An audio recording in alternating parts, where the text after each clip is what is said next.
Hi, this is Greg Dooley. You're listening to Toasted.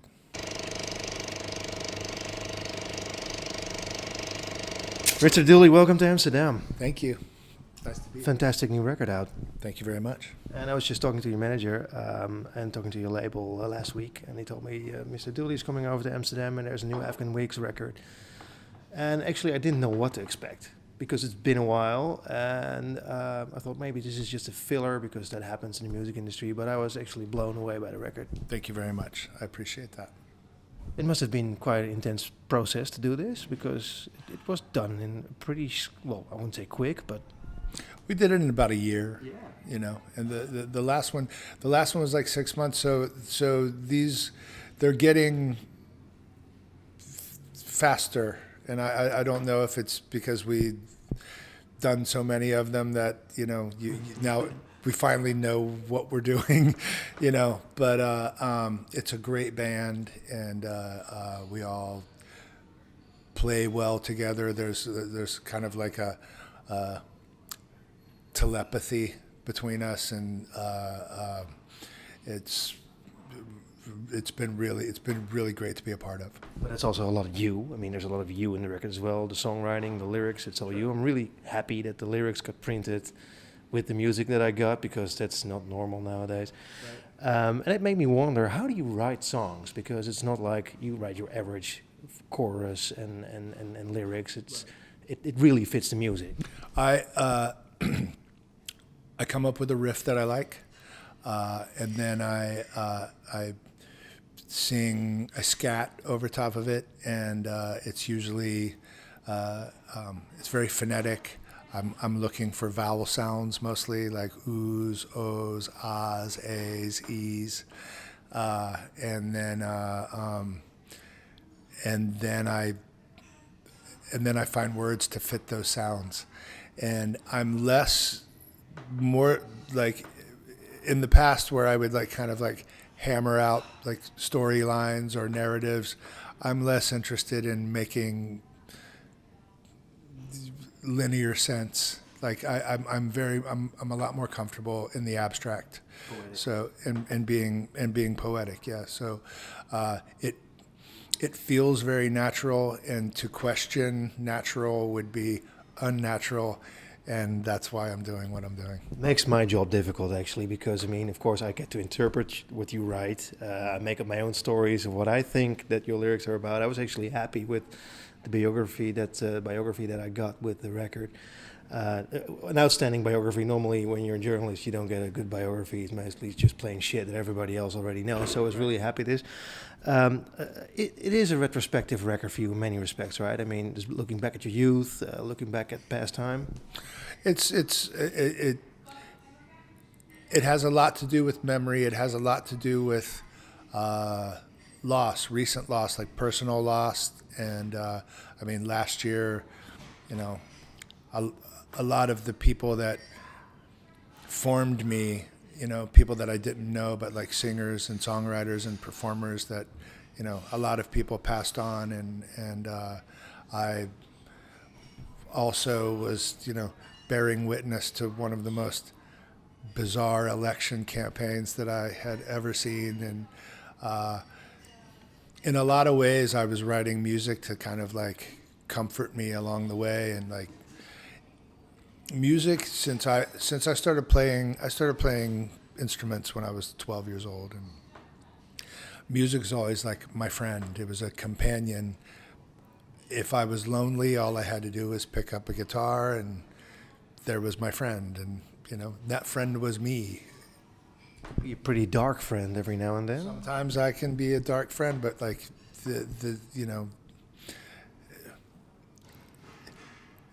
while dark, never uninteresting. So true.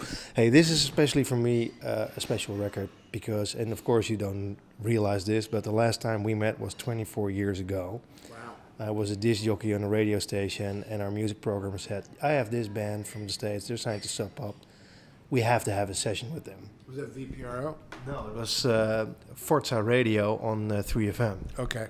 We still have that session. We booked a studio for you, and you played four songs with the band. Did we play a Supreme song? You played Debonair, and you played Gentleman, and I think one cover even. Okay, maybe the cover was Supreme Song.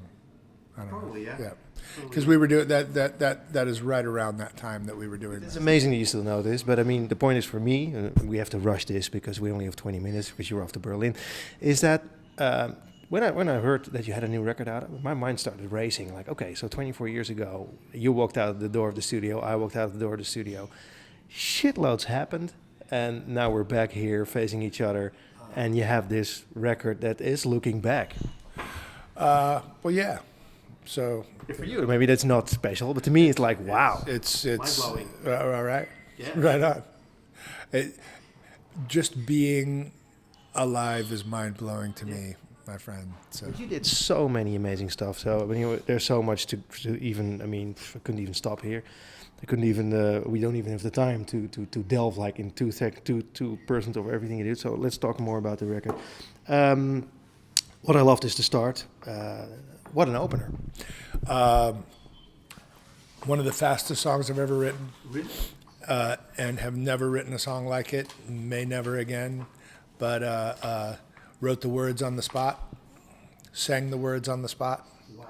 And I channeled that song. It really drags you into the record. I mean, the beat starts, and you expect it to follow, it doesn't. Yeah. So you get on the wrong track, Yeah. and then your falsetto voice starts, which is also something I didn't expect. Right. Well, it's like I said, I've never done a song like it, but I loved it, and it was you follow your instincts, and I just followed my instincts. Another thing that I got from the bio, which struck me, is that of course Prince passed away last year. He was a major influence. You described him as your North Star, and then I thought, well, do you actually realize that you are a North Star for a lot of people yourself?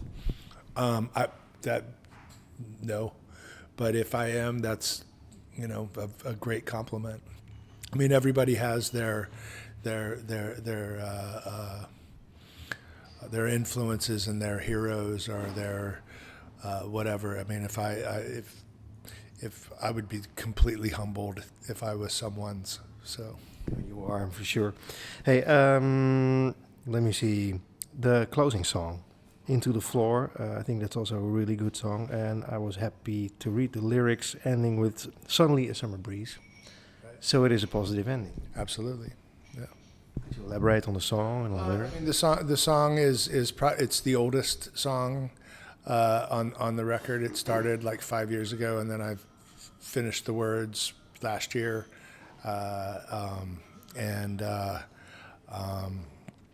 it's it's about the passage of time and memory, but I made certain to leave it on a positive note Why is that?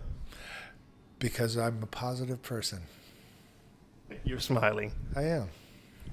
Even now, because you touched the subject, when Trump became president, a lot of people go like, well, the situation looks pretty bleak now. I can't even go there. I'm not gonna go there. Because, I mean, Because I just it's exhausting to talk about. It's exhausting and scary and sad and embarrassing and. you didn't expect it at all, actually? I did expect it at one point. Like probably last summer, I thought This is going to happen. this is gonna happen. Yeah. Hey, what else is going to happen? You are here on a promo tour now. You're off to Berlin. A new record, fantastic. Will you guys actually tour? Do you do a world tour? Will you come back to play gigs? We're playing in Amsterdam in August. Nice. Yeah. Will you actually play festivals as well? We're playing some festivals, yeah. I don't have the shows in front of me, but I know we're playing all summer long over here. We're doing May, June, and August. So, Sweet. Hey, I delved into your Twitter feed. One thing that I loved was a post of a picture stopping by the BBC to confirm that I also have not yet passed away. Marquis Smith from The Fall had a birthday, and they mistakenly announced his death, and he's not dead.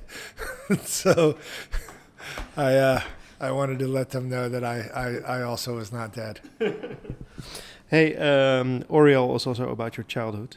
Was it actually a good childhood? Because I mean, it I had a wonderful childhood. Absolutely. Like no complaints. Like wonderful parents, wonderful sister, wonderful friends, wonderful teachers. Very lucky young person, very lucky person now. Just that I've lived a lucky life. you obviously, of course, you studied movies, but you didn't take that career. Why is that? Because I found one that I liked better. You know, Really? yeah. I mean, You couldn't do them both, or? yeah, I mean, you know, when you write songs and produce and record them, you are the writer, director, and producer and star. So you know, I I love what I do. I wrote the video that is out right now. I wrote the treatment for it, and usually write all of the videos, and my friend Phil shoots them. And so I'm involved in in the visual angle of my band as well. But I have no desire to be an actor, and I don't have the time to go fighting a studio trying to get a movie made. I'd rather just do my own thing. I see you more as a director, actually. Well, that's what I mean. You're still fighting the studio to get something made. So I saw another post. I don't think it was on Twitter, maybe on Facebook, of an old picture of the devil, a massive devil, a devil-esque person walking amongst the pyramids. yeah, that's the album cover. I saw a picture for the album cover. Why choose this one? Why not? It's very mystique. It's dangerous. There's a lot of mystique going on around the pyramids, of course, and then you have the devil walking amongst them. Mm-hmm. It's pretty dark. Not dark to me. I think it's beautiful. Okay. Dark can be beautiful. Dark is beautiful. Everything's beautiful in its own way. All right, let me see, because we have to. Oh, there's another thing that I loved. You posted the Damned New Rose was 40 years old. I never expected them to be an influence, actually. Oh my God, I love the Damned. Are you kidding me? The Black Album changed my life. I mean, when I grew up back in '86, the first time I ever heard of your band was when you guys were on tour with Bullet La Volta. Right. And it always struck me that you guys were like the odd one out in the punk scene that I was involved in, because you were more funkish or more rock and roll than the straight hardcore things. Yet you always were very connected to the whole punk thing. Well, I mean, those hardcore bands loved us because we were weird. I mean, if you walk outside of the norm of what everybody else is doing, that is punk rock. You're doing your own thing. You're being yourself. You can't be more punk than that. Punk is not like a genre, it is an attitude. Very well said, thank you very much. Hey, what holds in your future for the Afghan Wighs? Album just released, will you guys stick together? Did you guys actually write more songs for a following album? We're doing that now. We're writing all the time, so we're going on tour. We'll probably tour for the foreseeable future. Wow, that's good news. Thanks so much for your time. You're welcome, man.